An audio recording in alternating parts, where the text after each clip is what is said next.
Now, just to wrap it up, I'm mindful of your time. And so just a few tips that you've learned along the way as an entrepreneur that you'd like to leave with our viewers and listeners that you think are really important in your journey as an entrepreneur. So the one is fresh and more amplified because of a book I read. And the book's name is The $100 Million Offer by Alex Hormozi. I read that actually 6 months ago. Awesome book. Yeah. So I'm doing audio. I've been listening to it again and again. And I think as entrepreneurs, if it's particularly for B2B, because I'm B2B and, that's kind of my experience in the frame of reference here. When looking at sales and marketing, if we can make sure that the nature of the offer is very, very compelling, or so compelling that they almost cannot say no to at least that first meeting. Yes. It has an impact on all your investment and all your growth.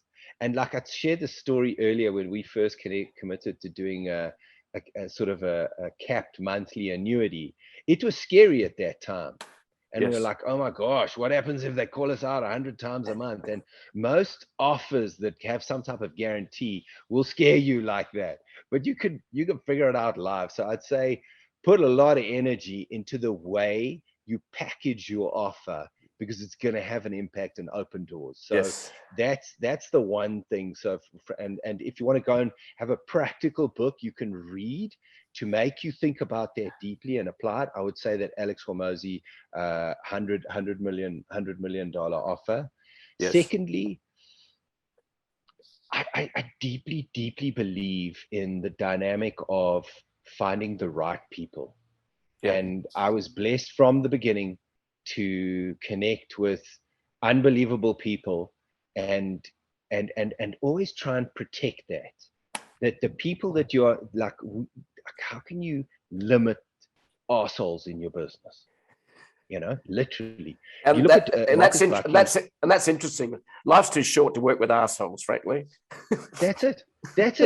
And you look at it, and I know many of friends that have gone into large enterprise businesses and so forth. And so what often you'll find in large enterprise businesses, they've said, this guy hits his numbers every year, so that's it. We're keeping him, we're promoting him, etc., etc. Whereas if you read Marcus Buckingham's book and that huge Gallup research, which they've continued, and it's on the Gallup website, the book's called First Break All the Rules, where they interviewed now, I think it's over 1 million staff and over 100,000 companies.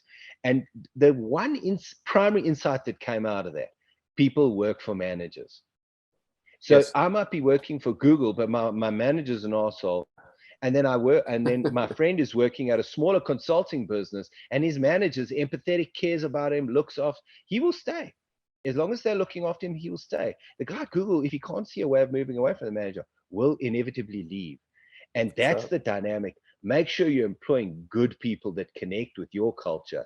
The other thing out of that book is they came up with 12 questions that if their answers to those 12 questions are positive, you can Google this. You can just search Gallup 12 questions, employee engagement 12 questions, if you want to go and see what those 12 questions are. And one of them is do you have a best friend at work?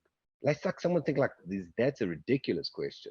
But so the first is think about the offers that you're building to win as a growing entrepreneurial business, in Alex Hormozi's book. And then the people. I cannot stress enough, who you hire, fire, and promote has the biggest impact on your business. And First Break All the Rules for me is a great book. So I could carry on for a long time, but those would be 2 tips that I would share right now.